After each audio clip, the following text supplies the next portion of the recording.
Hello, ഇന്ന് നമ്മൾ ചെയ്യാൻ പോകുന്ന ചിക്കൻ എന്ന് പറഞ്ഞാൽ ചിക്കൻ ചെസ്റ്റ്. കണ്ടുണ്ടാവും ചെസ്റ്റ്. ഈ ചെസ്റ്റ് വളരെ മാംസളമായ ഭാഗമാണ്, അതായത് വെറും ഇറച്ചിയായിരിക്കും ഒരുമാതിരി.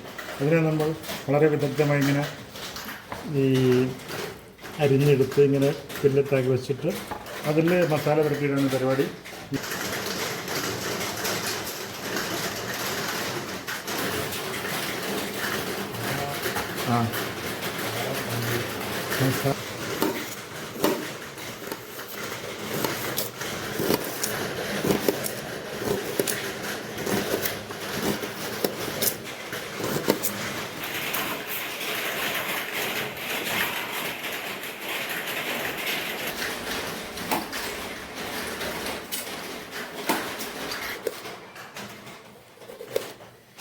തക്കാളി ഈ രൂപത്തിലരിഞ്ഞാൽ കറി ഒരു വല്ലാത്തൊരു രുചിയാണ് ഉണ്ടാക്കുന്നത്.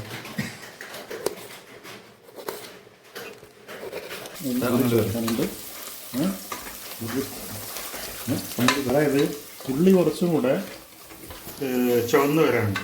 ഇത്തിരി കൂടെ ചുവന്ന് വന്നാൽ എന്ത് ചെയ്യാം, നമുക്ക് അടുത്ത വരുന്നുണ്ട്. അങ്ങനെ ഉള്ളി ഏകദേശം ഈ പരുവത്തിലായി വരുമ്പോൾ നമ്മൾ തക്കാളിനെ ഇങ്ങനെ മുറിച്ചിട്ട് തക്കാളി ഇങ്ങനെ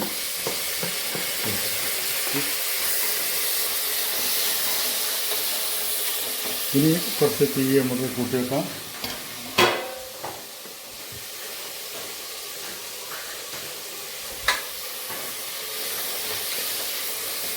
ഇനി ഇത്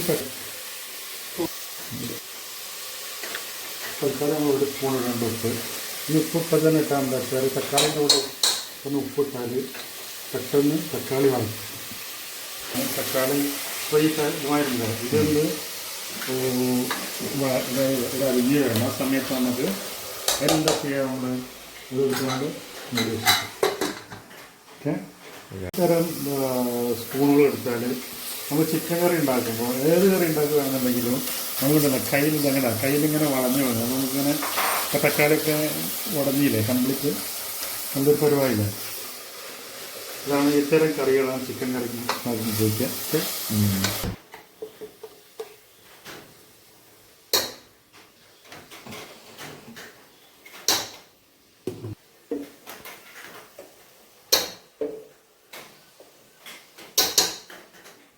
ഇതുമായി ചെറിയ പാകമായ കഷ്ണമാക്കി വെട്ടിയത് പിന്നെ നമ്മളെ മസാലയിലേക്ക് ഇടുക.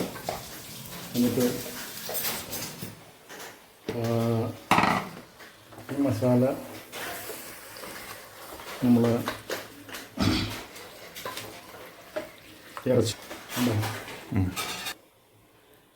ഇത് മാത്രം എന്തെങ്കിലും അപാകത ഉണ്ടെന്നുണ്ടെങ്കിൽ പരിഹരിക്കാനാണ്. എന്തെങ്കിലും അപാകത ഉണ്ടെങ്കിൽ പരിഹരിക്കാനാണ്. വെള്ളം ഇതുമായി തിളയ്ക്കുമ്പോൾ തിളച്ച് വന്നാൽ നമ്മൾ ചിലപ്പോൾ നമ്മൾ വെച്ചിരുന്ന ചിക്കനിലേക്ക് ആവശ്യത്തിനനുസരിച്ച് തിളച്ച വെള്ളം വെച്ചിട്ട് നമ്മളങ്ങനെ കറി ആവശ്യത്തിന് അങ്ങനെ എന്നിട്ട് കുറച്ച് ഇത് കഴിഞ്ഞ് ഏകദേശം ഒരു അരമണിക്കൂറായിട്ടുണ്ടാവും. കറി ഏകദേശം നമുക്ക് പാകത്തിനായിട്ടുണ്ട്. ഇത്രയും കറിയാണ് ഉദ്ദേശിച്ചത്. ഇനിയിപ്പോൾ ഇതിലേക്ക് നമ്മൾ ചെയ്യാനുള്ളത് എന്താ വെച്ചാൽ ഈ വെള്ളം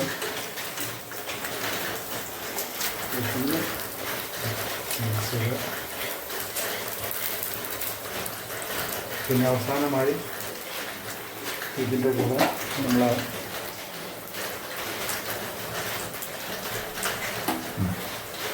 ഇതാണ് ഇതിൻ്റെ ഹൈലൈറ്റ്, നമ്മളെ ചിക്കൻ ചില്ലി.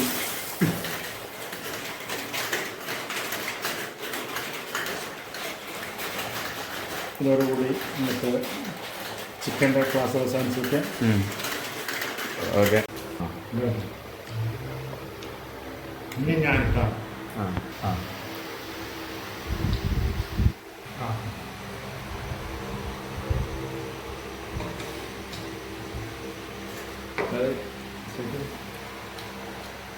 ഒരു വരുന്നുണ്ട്.